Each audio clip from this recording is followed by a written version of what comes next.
पिता के चरणों में शीश नवाने आए हैं। मोक्ष वही उद्धार वही उसे मनाने आए हैं। तन मन को उस पर वारो, ईश वचन को अपना लो, उसके विधानों को मानो, प्रभुमय जीवन रच डालो। ईश पिता के चरणों में शीश नवाने आए हैं। मोक्ष वही उद्धार वही उसे मनाने आए हैं।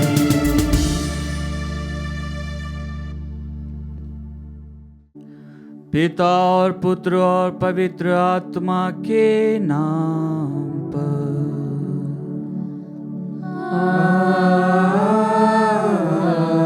आमीन। हमारे प्रभु यीशु क्रिस्त की कृपा, ईश्वर का प्रेम और पवित्र आत्मा का साहचर्य आप सबों को प्राप्त हो। और आपकी आत्मा के साथ।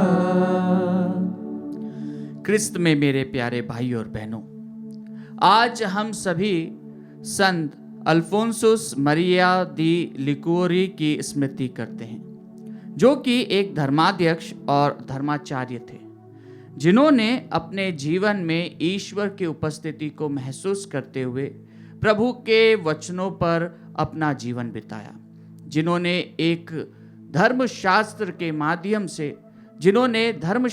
के माध्यम से ईश्वर की प्रेरणा को पूरी दुनिया में फैलाया। वह एक अच्छे थियोलॉजियन थे और एक फिलोसोफर थे, जिन्होंने एक कांग्रीगेशन की स्थापना करी, जिसको हम आज भी जानते हैं, the most holy redeemer, the redemptorists. और इस कांग्रीगेशन के सभी लोग ईश्वर की प्रेरणा से प्रेरित होकर ईश्वर के कार्यों को, ईश्वर के वचनों को, प्रभु के कार्यों को दुनिया के कोने कोने में पहुंचाने के लिए निरंतर प्रयास करते हैं। और जब हम आज संत अल्फोंसुस मरिया दी लिगोरी की स्मृति करते हैं, तो हम ये याद करते हैं कि एक ऐसा धर्माध्यक्ष जो कलीसिया के नेतृत्व के लिए, कलीसिया के लिए अपना जीवन व्यतीत किया और निरंतर वह ईश्वर के कार्यों को अपने ज्ञान के द्वारा, अपनी प्रज्ञा के द्वारा, पवित्र आत्मा के सामर्थ्य द्वारा उसने दुनिया के कोने कोने में फैलाया।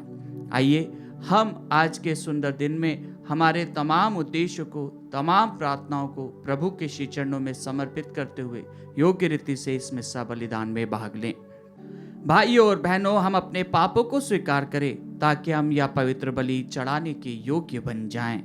हे भाइयों बहनों, मैं सर्वशक्तिमान ईश्वर और आप लोगों के सामने स्वीकार करता हूँ कि मैंने मन, वचन और कर्म से तथा अपना कर्तव्य पूरा न करने से, अपने कसूर से, अपने भारी कसूर से घोर पाप किया है।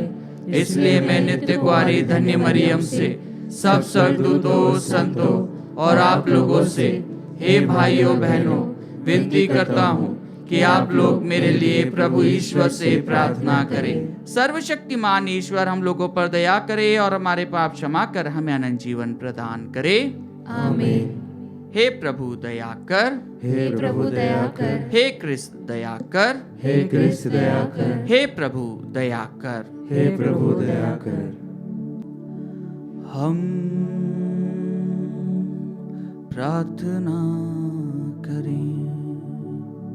ईश्वर, तू अपनी कलीसिया में सद्गुण संपन्न आदर्श संतों को उत्पन्न करता रहता है। धर्माध्यक्ष संत अल्फोंसुस के हृदय में आत्माओं की मुक्ति के लिए जो प्रेम था, हम उसका अनुकरण करें और स्वर्ग में उनके साथ अनंत पुरस्कार प्राप्त करें। यह वर दे हमारे प्रभु तेरे पुत्र यीशु क्रिस्त के द्वारा, जो तेरे तथा पवित्र आत्मा के संग एक ईश्वर होकर युगान युग जीते और राज्य करते हैं।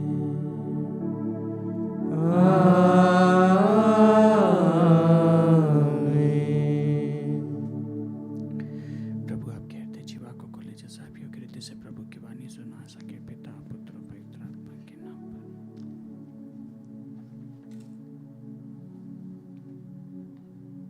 पहला पाठ निर्गमन ग्रंथ अध्याय 33 वचन संख्या 7 से 11 और अध्याय 34 वचन संख्या 5 से 9 और 28। पाठ का मूल वाक्य है, प्रभु मूसा के आमने सामने प्रकट होकर उससे बातें करता था। मूसा ने तंबू का उठाव कर शिविर के बाहर कुछ दूरी पर खड़ा कर दिया और उसका नाम दर्शन कक्ष रखा। यदि कोई प्रभु से परामर्श लेना चाहता था तो वह शिविर के बाहर उस दर्शन कक्ष के पास चला जाता था। जब मूसा उस तंबू की ओर जाता था तो सब लोग अपने अपने तंबू के द्वार पर खड़े हो जाते और मूसा को तब तक देखते रहते थे जब तक वह तंबू में प्रवेश न करे। मूसा के प्रवेश करते ही बादल का खंभा उतरकर तंबू के द्वार पर खड़ा हो जाया करता था। तब प्रभु मूसा से बातें करता था। तंबू के द्वार पर बादल का खंभा खड़ा देखकर सब लोग तुरंत अपने अपने तंबू के द्वार पर से उसे दंडवत किया करते थे। जिस तरह एक व्यक्ति दूसरे व्यक्ति से बात करता है, उसी तरह प्रभु मूसा के आमने सामने प्रकट होकर उससे बातें करता था। जब मूसा शिविर में लौटता था तो उसका सहायक नून का पुत्र यीशुआ नामक नवयुवक तंबू में रह जाता था। मूसा ने प्रभु का नाम लिया और प्रभु ने उसके सामने से निकलकर कहा, प्रभु एक करुणामय तथा कृपालु ईश्वर है। वह देर से क्रोध करता और अनुकंपा तथा सत्य प्रतिज्ञता का धनी है। वह 1000 पीढ़ियों तक अपनी कृपा बनाए रखता और बुराई, अपराध और पाप क्षमा करता है। मूसा ने तुरंत दंडवत कर उसकी आराधना की और कहा, हे प्रभु, यदि मुझ पर तेरी कृपा दृष्टि है तो मेरा प्रभु हमारे साथ चले। ये लोग हठ धर्मी तो है, किंतु तू हमारे अपराध तथा हमारे पाप क्षमा कर दे और हमें अपनी निजी प्रजा बना ले। मूसा वहाँ 40 दिन और 40 रात प्रभु के साथ रहा। उसने न तो रोटी खाई और न पानी पिया। उसने विधान के शब्द अर्थात 10 नियम पाटियों पर अंकित किए। प्रभु की वाणी। ईश्वर को धन्यवाद। भजन अनुवाक्य। प्रभु दया तथा अनुकंपा से परिपूर्ण है। प्रभु दया तथा अनुकंपा से परिपूर्ण है। प्रभु न्यायपूर्वक शासन करता और पद दलितों का पक्ष लेता है। उसने मूसा को अपने अपूर्व मार्ग दिखाए और इज़राइल को अपने महान कार्य। अनुवाक्य। प्रभु दया तथा अनुकंपा से परिपूर्ण है। प्रभु दया तथा अनुकंपा से परिपूर्ण है। वह सहनशील है और अत्यंत प्रेममयी। उसका क्रोध समाप्त हो जाता और सदा के लिए नहीं बना रहता है। अनुवाक्य। प्रभु दया तथा अनुकंपा से परिपूर्ण है। वह ना तो हमारे पापों के अनुसार हमारे साथ व्यवहार करता और ना हमारे अपराधों के अनुसार हमें दंड देता है। आकाश पृथ्वी के ऊपर जितनी ऊंची है उतना महान है अपने भक्तों की प्रति प्रभु का प्रेम। अनुवाक्य। प्रभु दया तथा अनुकंपा से परिपूर्ण है। जय घोष। हालेलुया। बीज ईश्वर का वचन है और बोने वाले हैं मसीह। जो उन्हें पाता है वह अनंत काल तक जीता रहेगा। हालेलुया।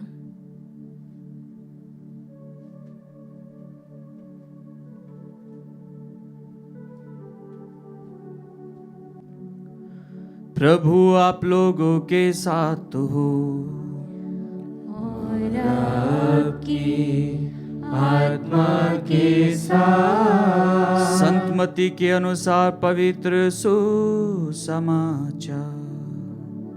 हे प्रभु तेरी महिमा हो। यीशु लोगों को विदा कर घर लौटे।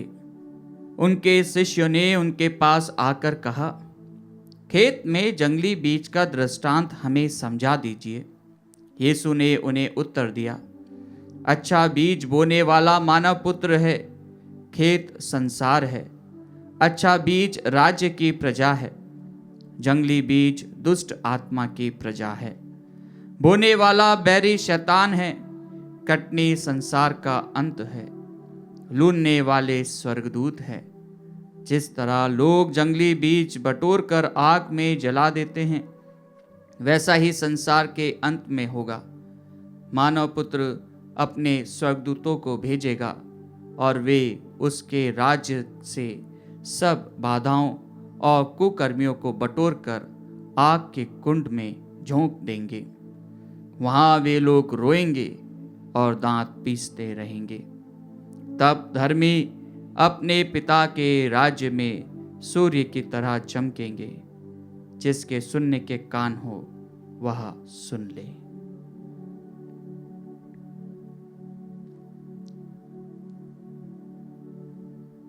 प्रभु का सुसमाचार।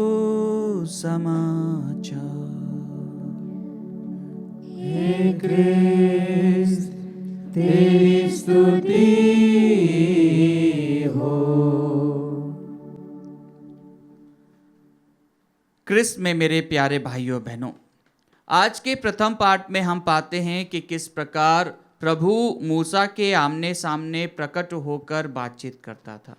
और वह एक ऐसा दृश्य था जैसे कि कोई व्यक्ति किसी व्यक्ति से बात कर रहा है। हाँ क्रिस्त में प्यारे भाइयों बहनों, पूरे सप्ताह में हम यही बात पाते हैं कि किस प्रकार से ईश्वर और मूसा का जो संबंध था वह हमें इस पूरे सप्ताह में बताया जाता है कि ईश्वर मूसा के साथ में बात करता था और उनकी प्रजा के लिए वह निरंतर अच्छी बातों को और उनके आगे वाले बातों में सहयोग देने के लिए कार्य और बहुत सारे चीज़ों में उनका उपयोग करते हुए ईश्वर की प्रेरणा का प्रमाण देते हुए ईश्वर मूसा के साथ में रहता था।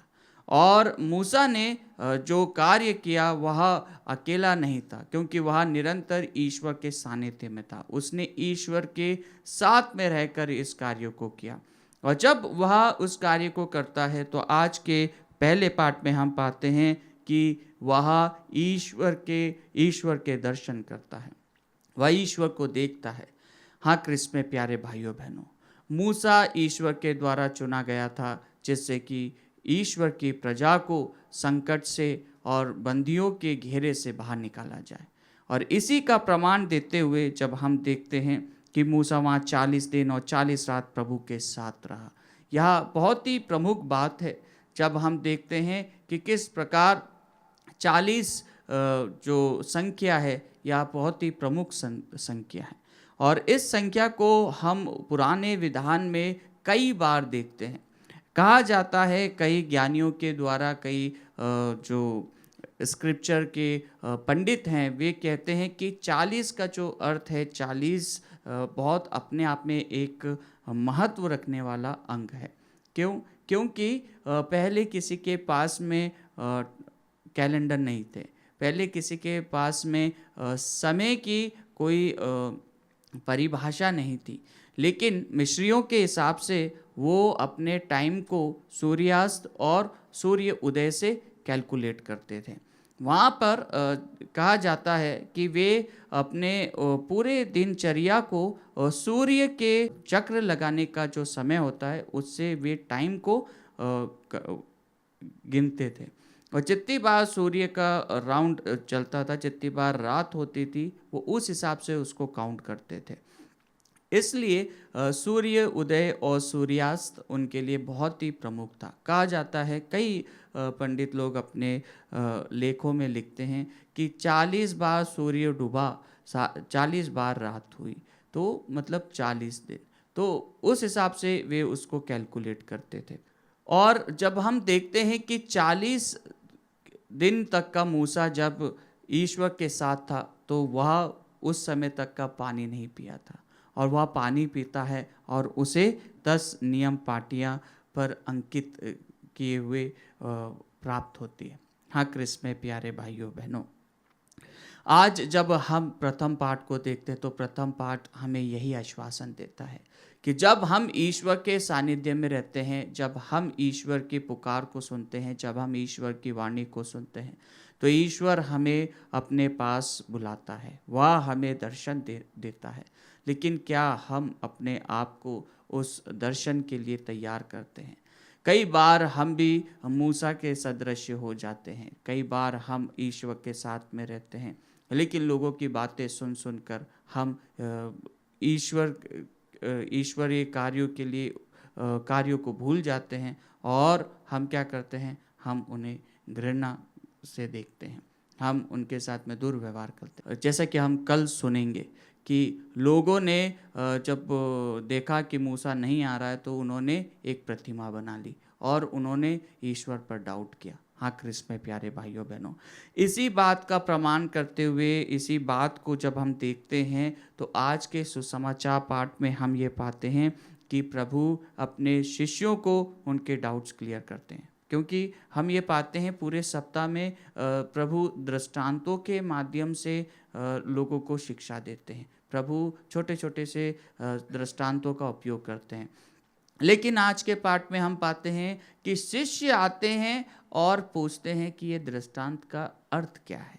प्रभु के दृष्टांत को सुन लिया लेकिन प्रभु के उस मर्म को नहीं समझ पाए कि ये प्रभु आखिर कहना क्या चाहते हैं।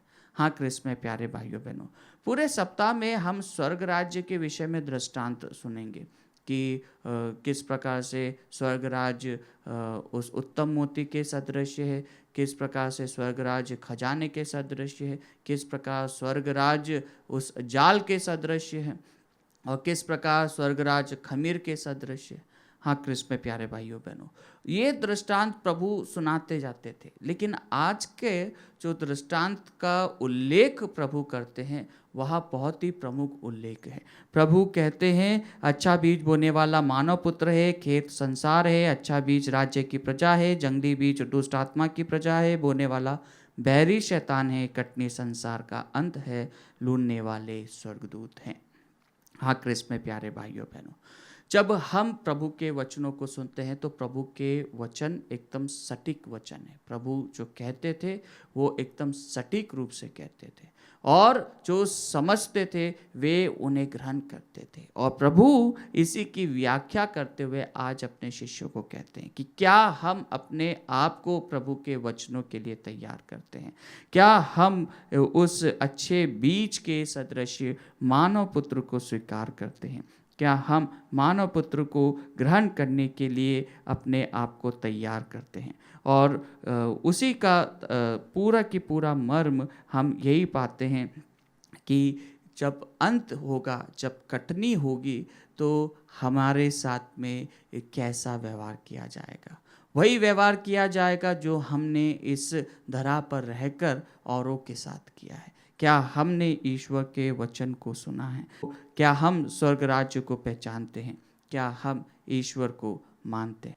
जिस प्रकार आज हम जी रहे हैं उसी प्रकार हमारे साथ भी हमारे अंत में किया जाएगा। आइए हम हमारी आत्मा के लिए प्रार्थना करें कि हम ईश्वर को अपनी आत्मा समर्पित करते हुए, ईश्वर के सानिध्य में रहते हुए, ईश्वर को अपना सर्वस्व अर्पित करते हुए स्वर्ग राज्य के लिए निरंतर कार्य करते रहे। जैसा कि प्रभु निरंतर हमें यही बताता है, स्वर्ग का राज्य निकट आ गया है। और जब हम प्रभु को ग्रहण करते हैं तो हम उस प्रभु को ग्रहण करते हैं जो स्वयं स्वर्ग में विराजमान है और जो हमारे साथ रहता है। आइए हम प्रभु से कुछ क्षण मौन रूप से प्रार्थना करें।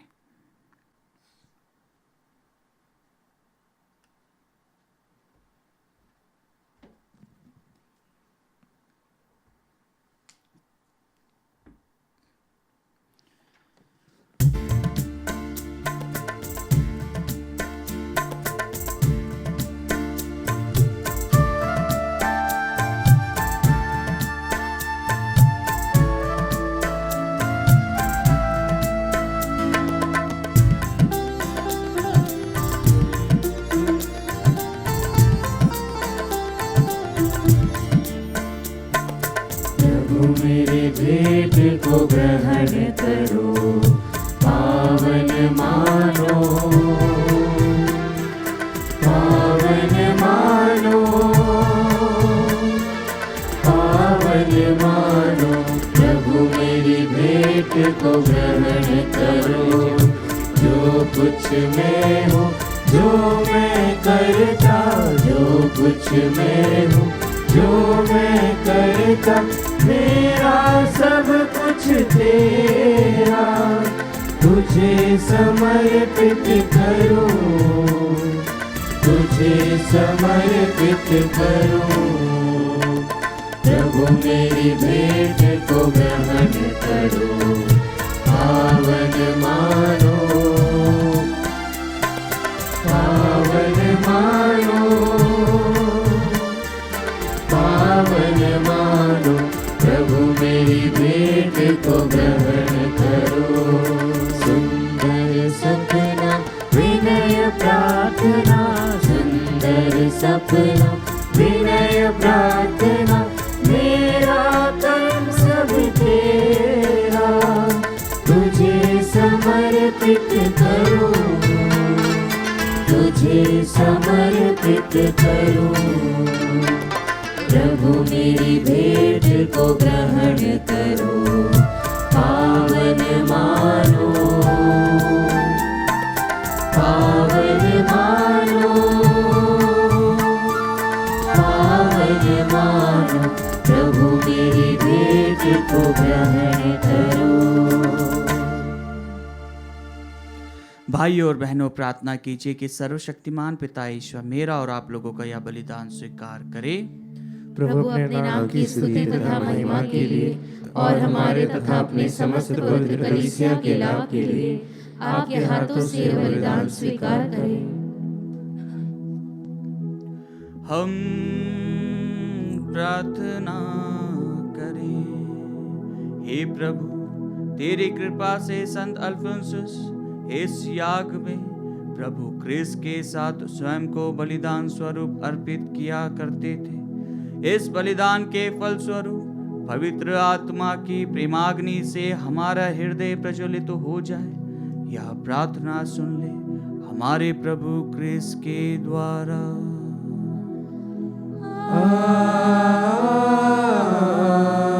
आमीन। प्रभु आप लोगों के साथ हो और आपकी आत्मा के साथ। प्रभु में मन लगाइए। हम प्रभु में मन लगाए हुए हैं। हम अपने प्रभु ईश्वर को धन्यवाद दें। यह उचित और न्याय संगत है। हे प्रभु पवित्र पिता, सर्वशक्तिमान और शाश्वत ईश्वर, यह वास्तव में उचित और न्याय संगत है, हमारा कर्तव्य तथा कल्याण है कि हम सदा सर्वत्र अपने प्रभु क्रिस्त के द्वारा तुझे धन्यवाद दें।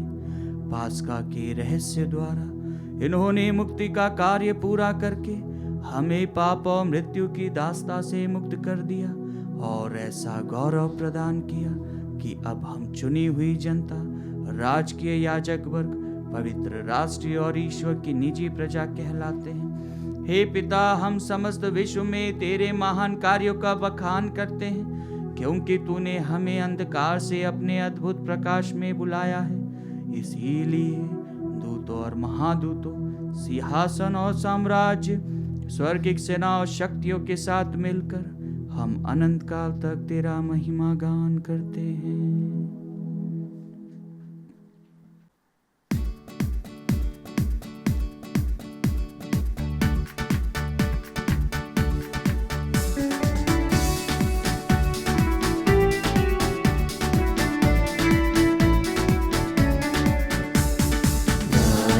हम सब मिलकर जीवंत ईश्वर का स्तुति गाएं।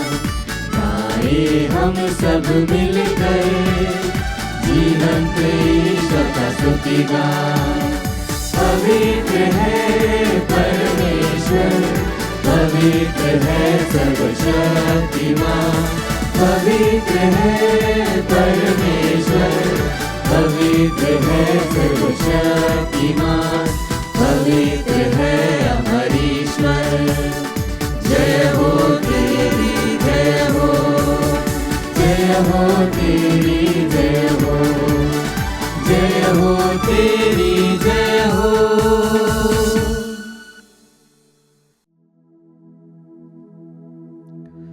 हे प्रभु, तू वास्तव में पवित्र है, सारी पवित्रता का स्रोत है। हम तुझसे प्रार्थना करते हैं, तू इन उपहारों को अपने आत्मा के संस्पर्श से पवित्र कर दे, कि ये हमारे प्रभु यीशु क्रिस्त का शरीर तथा रक्त बन जाए।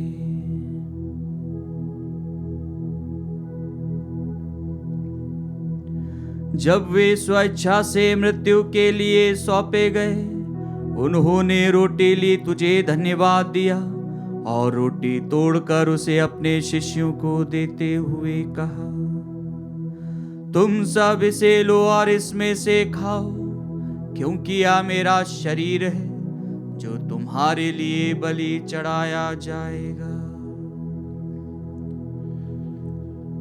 हे मेरे प्रभु, हे मेरे ईश्वर।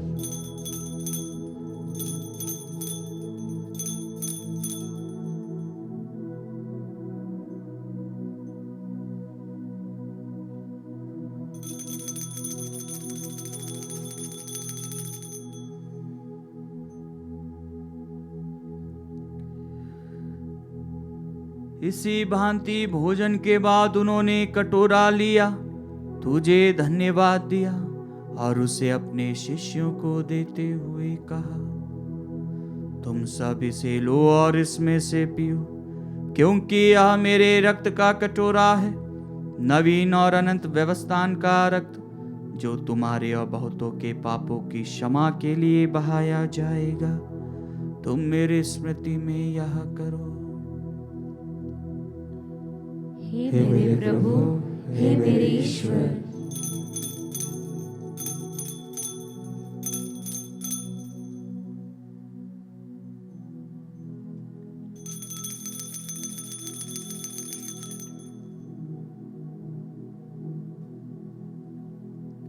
विश्वास का रहस्य।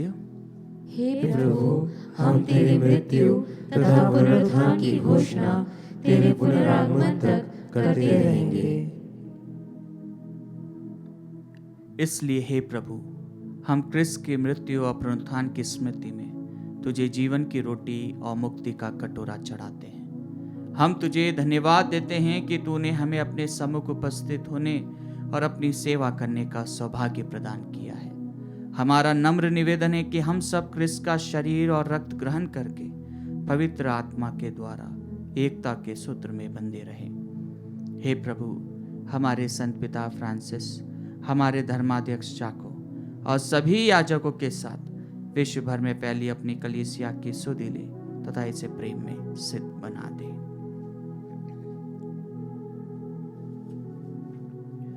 हमारे उन भाई बहनों की भी सुधि ले जो पुनरुत्थान की आशा में परलोक सिधा चुके हैं। हम हमारे मृतक भाई बहन माता पिता का नाम लें।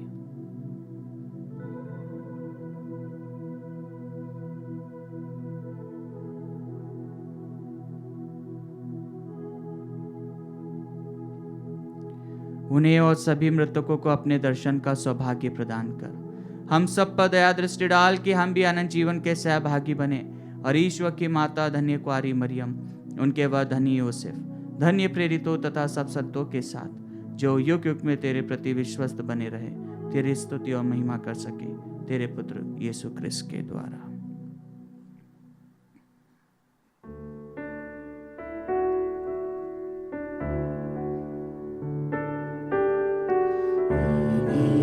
प्रभु क्रिस्त के द्वारा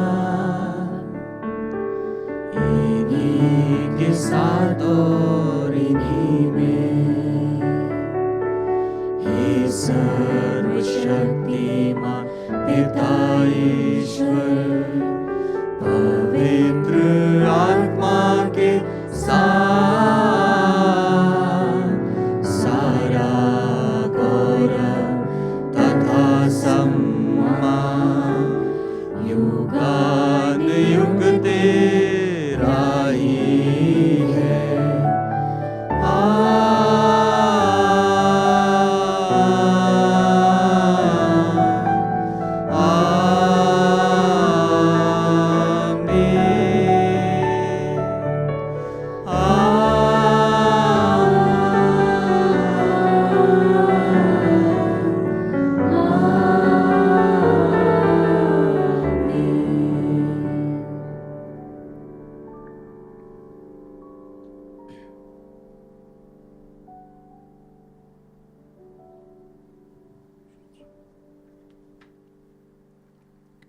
हम सब मिलकर पिता ईश्वर से प्रार्थना करें जैसे प्रभु यीशु ने हमें सिखाया है। हे हमारे पिता जो स्वर्ग में है, तेरा नाम पवित्र माना जाए, तेरा राज्य आवे, तेरी इच्छा जैसे स्वर्ग में है वैसे इस पृथ्वी पर भी पूरी हो। हमारा प्रतिदिन का आहार आज हमें दे, और हमारे अपराध में क्षमा कर जैसे हम भी अपने अपराधियों को क्षमा करते हैं, और हमें परीक्षा में न डाल परंतु बुराई से बचा।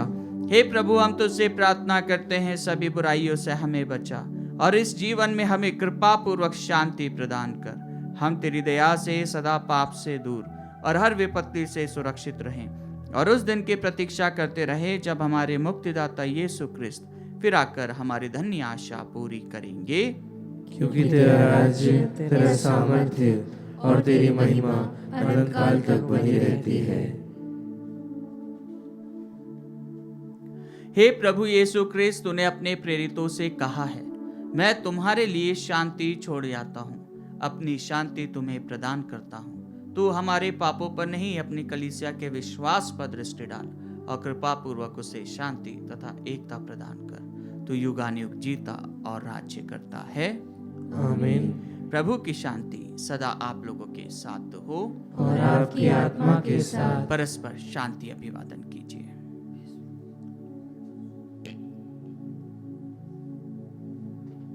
हे ईश्वर के मेमने, तू संसार के पाप हर लेता है, हम पर दया कर। हे ईश्वर के मेमने, तू संसार के पाप हर लेता है, हम पर दया कर। हे ईश्वर के मेमने, तू संसार के पाप हर लेता है, हमें शांति प्रदान कर।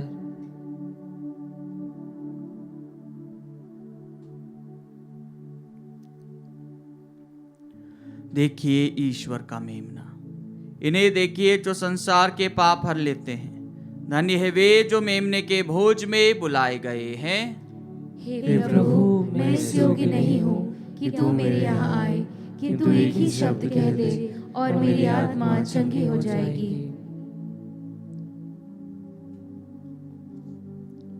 क्रिस्त का शरीर और रक्त अनंत जीवन के लिए हमारी रक्षा करता रहे।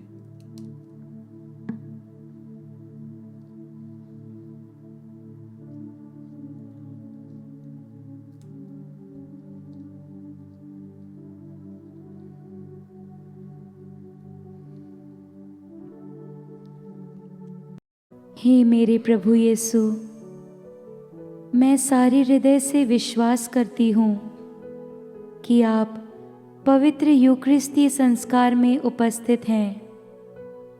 हे प्रभु, मैं सभी चीज़ों से बढ़कर आपको प्रेम करती हूँ, और मेरी यही अभिलाषा है कि आप मेरी आत्मा में आकर बस जाएं, क्योंकि हे प्रभु, मैं आपको आज ग्रहण करने में असमर्थ हूँ।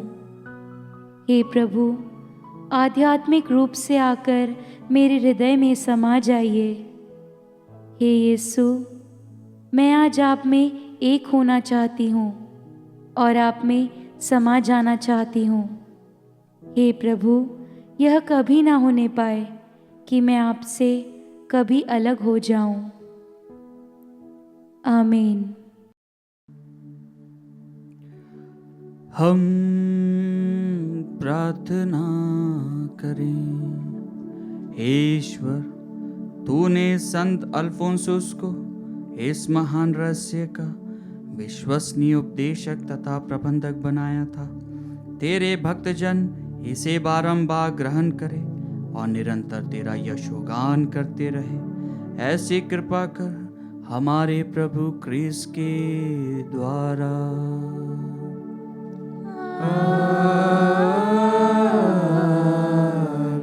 प्रभु आप लोगों के साथ हो और आपकी आत्मा के साथ। आशीर्वाद प्रदान करे सर्वशक्तिमान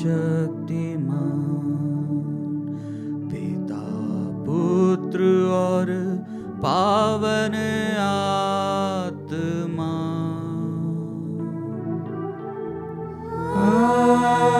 आमीन, आमीन।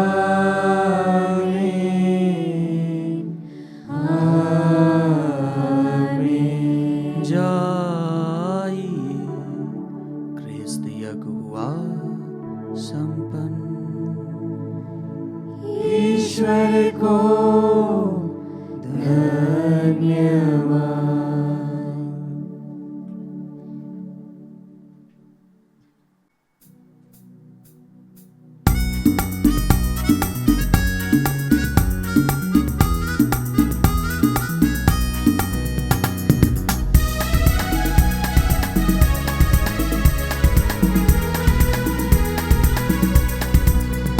बोलो जय मिलकर जय, बोलो जय यीशु की जय, बोलो जय मिलकर जय, बोलो जय यीशु की जय, बोलो जय जय जय। तेरे प्रेम की अहीरी मन में भर दे अपनी भी, तेरे प्रेम की अहीरी मन में भर दे अपनी भी। तेरे प्रेम के गाएगी, तेरे प्रेम के गाएगी। बोलो जय मिलकर जय, बोलो जय यीशु की जय, बोलो जय मिलकर जय, बोलो जय यीशु की जय, बोलो जय जय जय, बोलो जय जय जय, बोलो जय जय जय।